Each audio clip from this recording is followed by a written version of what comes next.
पहली बार यहां holistic planning के साथ काम हो रहा है। जल जीवन मिशन की वजह से अब लद्दाख के 90% से ज्यादा घरों में पाइप से पीने का पानी पहुंच रहा है। लद्दाख के युवाओं को क्वालिटी हायर एजुकेशन मिले, इसके लिए यहां सिंधु सेंट्रल यूनिवर्सिटी का निर्माण हो रहा है। पूरे लद्दाख क्षेत्र को 4G नेटवर्क से जोड़ने का काम भी चल रहा है। 13 किलोमीटर लंबी जोजिला टनल का काम भी जारी है। इसके वजन बनने से नेशनल हाईवे नंबर 1 पर भी ऑल वेदर कनेक्टिविटी हो जाएगी। साथियों, हमने देश के सीमावर्ती क्षेत्रों में विकास के असाधारण लक्ष्य तय किए हैं। चैलेंजिंग टास्क को अपने हाथों में लिया है।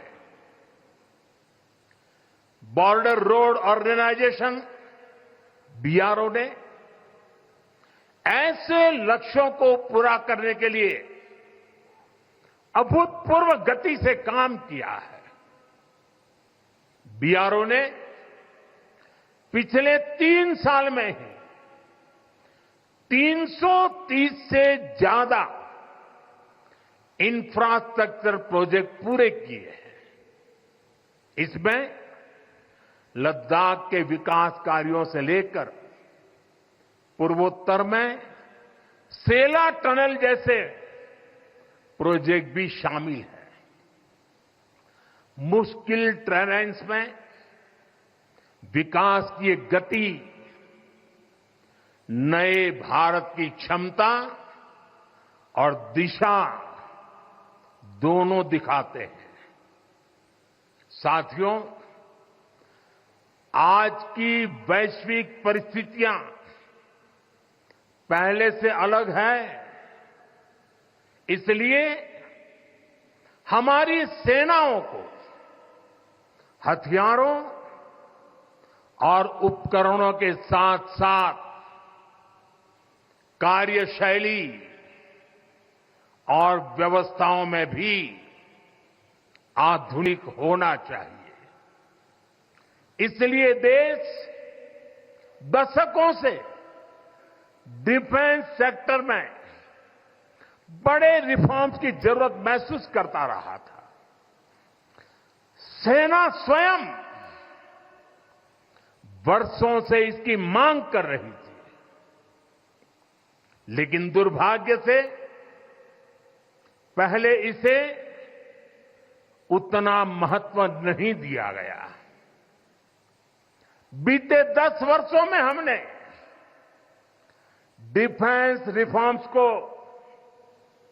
रक्षा क्षेत्र की पहली प्राथमिकता बनाया है।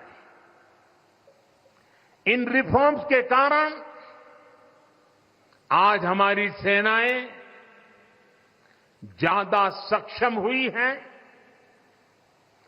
आत्मनिर्भर हो रही है।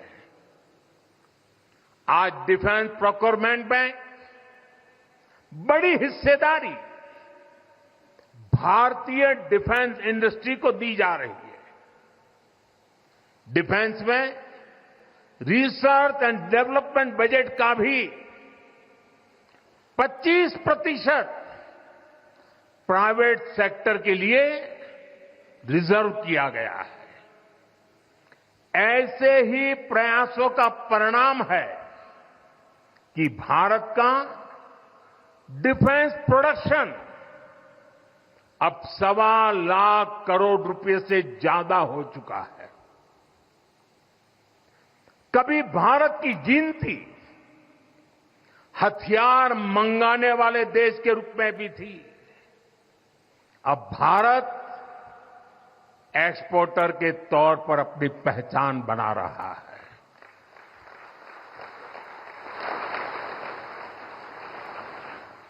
मुझे खुशी है कि हमारी सेनाओं ने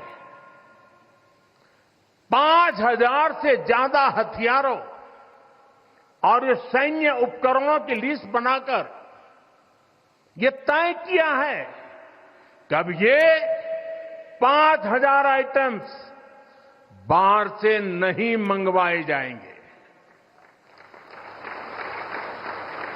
मैं इसके लिए सेना नेतृत्व को बधाई देता हूं। साथियों, डिफेंस सेक्टर में रिफॉर्म्स के लिए भी भारत की आर्म्ड फोर्सेस की सराहना करना चाहता हूं। हमारी सेनाओं ने बीते वर्षों में कई साहसिक निर्णय लिए हैं। सेना द्वारा किए गए जरूरी रिफॉर्म्स का एक उदाहरण अग्निपथ स्कीम भी है। दशकों तक संसद से लेकर अनेक कमेटी तक में सेनाओं को युवा बनाने पर चर्चाएं होती रही है। भारत के सैनिकों की औसत आयु, एवरेज एज, ग्लोबल एवरेज से ज्यादा होना, ये हम सबकी चिंता बढ़ाता रहा है। इसलिए ये विषय बरसों तक अनेक कमिटियों में भी उठा, लेकिन देश की सुरक्षा से जुड़ी इस चुनौती के समाधान की पहले इच्छा शक्ति नहीं दिखाई गई। शायद कुछ लोगों की मानसिकता ही ऐसी थी कि सेना मतलब नेताओं को सलाम करना, परेड करना। हमारे लिए सेना मतलब 140 करोड़ देशवासियों की आस्था। हमारे लिए सेना मतलब 140 करोड़ देशवासियों की शांति की गारंटी। हमारे लिए सेना मतलब देश की सीमाओं को सुरक्षा की गारंटी। अग्निपथ योजना के जरिए देश ने इस महत्वपूर्ण सपने को एड्रेस किया है। अग्निपथ का लक्ष्य सेनाओं को युवा बनाना है। अग्निपथ का लक्ष्य सेनाओं को युद्ध के लिए निरंतर योग्य बनाए रखना है। दुर्भाग्य से राष्ट्रीय सुरक्षा से जुड़े इतने संवेदनशील विषय को कुछ लोगों ने राजनीति का विषय बना दिया है। कुछ लोग सेना के इस रिफॉर्म पर भी अपने व्यक्तिगत स्वार्थ में झूठ की राजनीति कर रहे हैं। ये वही लोग हैं जिन्होंने सेनाओं में हजारों करोड़ के घोटाले करके हमारी सेनाओं को कमजोर किया। ये वही लोग हैं जो चाहते थे कि एयरफोर्स को कभी आधुनिक फाइटर जेट न मिल पाए। ये वही लोग हैं जिन्होंने तेजस फाइटर प्लेन को भी डिब्बे में बंद करने की तैयारी कर ली थी। साथियों, सच्चाई ये है कि अग्निपथ योजना से देश की ताकत बढ़ेगी और देश का सामर्थ्यवान युवा भी मातृभूमि की सेवा के लिए आगे आएगा। प्राइवेट सेक्टर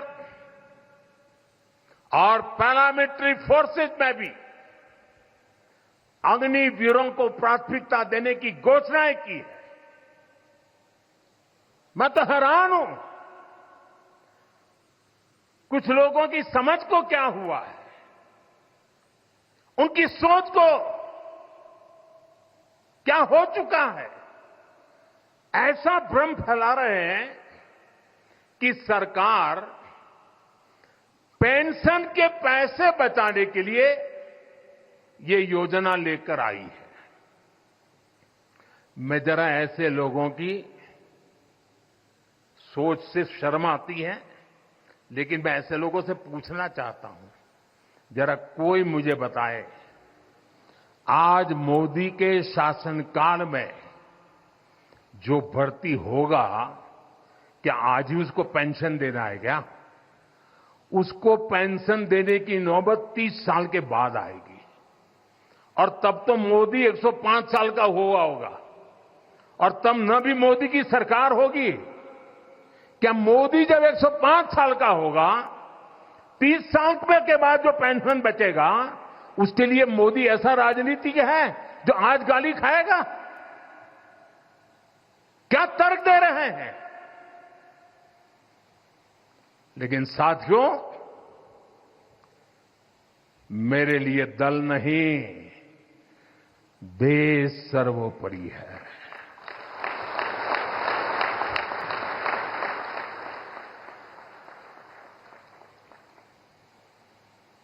और साथियों, मैं आज गर्व से कहना चाहता हूं, सेनाओं द्वारा लिए गए इस फैसले का हमने सम्मान किया है। और जैसा मैंने पहले कहा, हम राजनीति के लिए नहीं, राष्ट्र नीति के लिए काम करते हैं। हमारे लिए राष्ट्र की सुरक्षा सर्वोपरि है। हमारे लिए 140 करोड़ की शांति